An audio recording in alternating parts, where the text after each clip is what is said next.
Por eso me da mucho gusto recibir aquí en el estudio a Eric del Ángel. Él es licenciado en Relaciones Internacionales, doctorante en Historia y académico de la UNAM. Eric, buenas noches. Buenas noches, Julio. Muchas gracias por la invitación a tu programa. Al contrario, Eric, qué antecedentes, cómo le ha ido a México cuando alguna potencia vecina, específicamente Estados Unidos, decide ayudarnos, entre comillas, a resolver nuestros problemas o intervenir abiertamente? ¿Cuál es el contexto histórico de todo esto, Eric?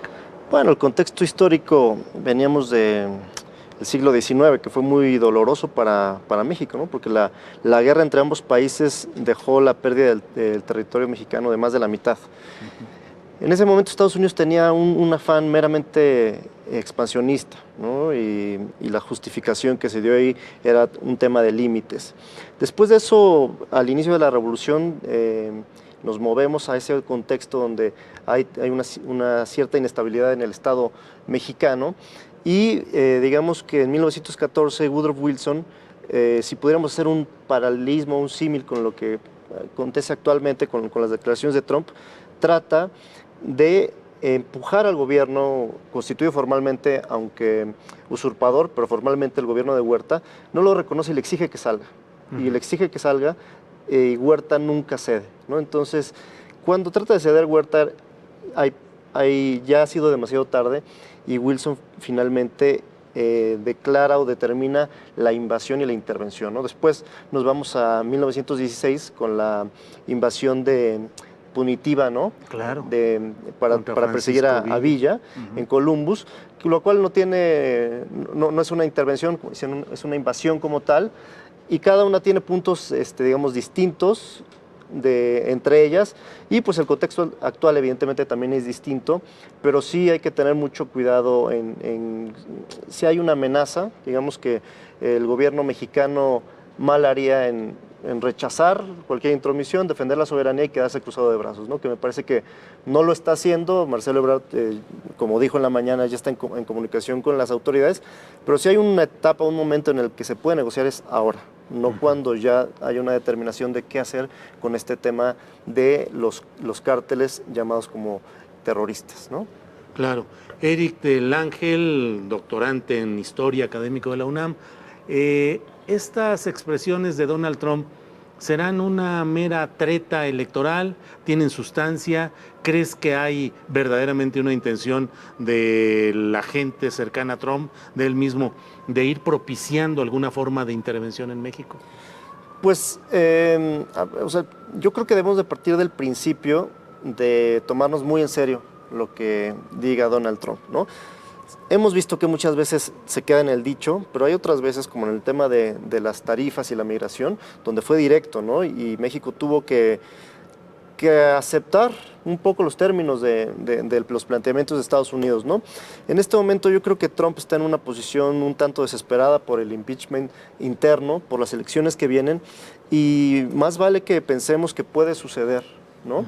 Y que el gobierno se lo tome muy en serio y realice todas las acciones diplomáticas y de negociación para tratar de cambiar el juego de la ecuación y decir, no es terrorismo, pero sí tenemos un problema, ¿qué hacemos, no? Echar a andar mecanismos de cooperación, establecer puntos muy puntuales y incluso, ¿por qué no? Tal vez es momento de que el presidente le ayude un poco a Marcelo Ebrard, ¿no? En la tarea, se arremangue las mangas y le entre a la política exterior tomándonos en serio esto, ¿no? Puede hacer una visita a Trump, qué sé yo, o sea, todo para prever lo peor que puede hacer, porque una vez que, si se llegara a materializar el tema de la intervención, que no quiero ser agorero, ni mucho menos, ¿no? Pero se está dibujando en el escenario, una vez que ese escenario se pueda plantear, pues ahí sí no hay vuelta atrás, ¿no? Y las condiciones cambian drásticamente. En la historia mexicana siempre ha habido grupos que han buscado que haya factores externos que ayuden a gobernar, a resolver los problemas. Desde luego, pues el caso de Maximiliano de Habsburgo es uno de los más representativos, pero siempre ha habido grupos que han estado pensando o auspiciando que pueda haber intervención extranjera, y hoy mismo en México hay quienes consideran que sí es viable y sí sería deseable que hubiese una intervención de Estados Unidos. Pues bueno, a mí me parece que es muy mezquino, ¿no? Quien apueste a eso, quien esté pensando en que una intervención de Estados Unidos unilateral sea benéfica para el país, ¿no? A mí me parece que sería al contrario, ¿no? Que una acción de este tipo unificaría a México como tal. Ahora que no esté, digamos, en un momento de mucha unidad, hay muchos polos, digamos. Yo creo que serviría para unificar y tener una postura frente al enemigo externo, que también históricamente ha servido como un elemento para aglutinar y tener una mayor cohesión y gobernabilidad, ¿no? Yo creo que si hay grupos políticos, sociales, en fin, que quieran apostar a la intervención, al llamado de Trump, etcétera, pues van a perder y van a quedar más legitimados aún, ¿no? Ellos mismos van a perder más de lo que se puede ganar, ¿no? Pero indiscutiblemente, pues el que pierde en general sería el país, ¿no? O sea, ahí sí no hay vuelta atrás. ¿Con qué momento de la historia nacional equipararías lo que está pasando hoy en este momento con tanto ruido, tanta polarización de opiniones? ¿En qué momento podemos compararlo en otro momento de la historia nacional? Bueno, sí, sin duda ha habido muchos momentos de polarización, la reforma, ¿no? Donde también hay intervenciones y hay un grupo que se adhiera a un bando, otro grupo que se adhiera a otro bando. La misma intervención de Estados Unidos en 1846-47, los grupos se están peleando el poder adentro cuando se mandan a contingentes a combatir a Estados Unidos, ¿no? Pero a mí me parece que un punto, como te mencioné hace un momento, es un poco similares en este momento en 1913 o 14, en el que el gobierno de Estados Unidos se niega a reconocer a Huerta y dice que no va a reconocer a un gobierno emanado de un golpe y presiona para que salga. El gobierno de Huerta no cede y hay momentos en los que pudo haber negociado, ¿no?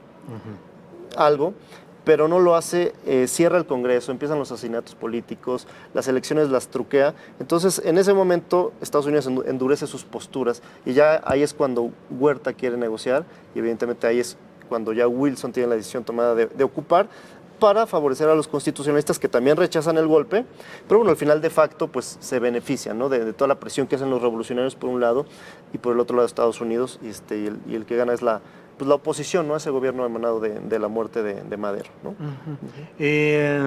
Siempre nos ha ido mal con este tipo de intervenciones. Pues sí, es que la simetría de poder es estructural, ¿no? Es fundamental. O sea, no vamos a pretender ponernos a los catorrazos con Estados Unidos, ¿no? Ahí, pues igual que el tema de los migrantes y los aranceles, ¿no? O sea, ¿cómo le haces tú para decirle a Estados Unidos, ¿sabes qué? Yo no muevo mi política migratoria, hazle como quiera, si tu dependencia en el comercio es de esos niveles, ¿no? Aquí la única solución de fondo es la tan llamada diversificación de mercados, ¿no? Si México quiere tener autonomía política real y decirle no, sí, en esos términos no, tiene que por fin echar a andar esa diversificación. Es una asignatura pendiente de todos los gobiernos que han pasado. Veremos si el actual logra dar ese empujón, que es el único que tiene estructuralmente para poder, digamos, tener una cierta autonomía mayor, ¿no? No basta, se acerca a América Latina actualmente, el asilo de Evo Morales, en fin, son elementos que marcan, ¿no? otro rumbo a la política exterior, pero pues en el fondo no tienes los elementos, ¿no? para negociar de frente con Estados Unidos, ¿no? Lo cual es pues crítico en este contexto en el que Trump lanza esta suerte de amenaza, ¿no? Esa es la realidad real, finalmente. Ese es el tema. Pues muchas gracias, Eric del Ángel, licenciado en Relaciones Internacionales, doctorante en Historia y académico de la UNAM. Muchas gracias por esta Julio. posibilidad de escuchar tus puntos Gracias de vista. a ti. Muy amable. Buenas noches. Gracias. Buenas noches. Vamos a un corte.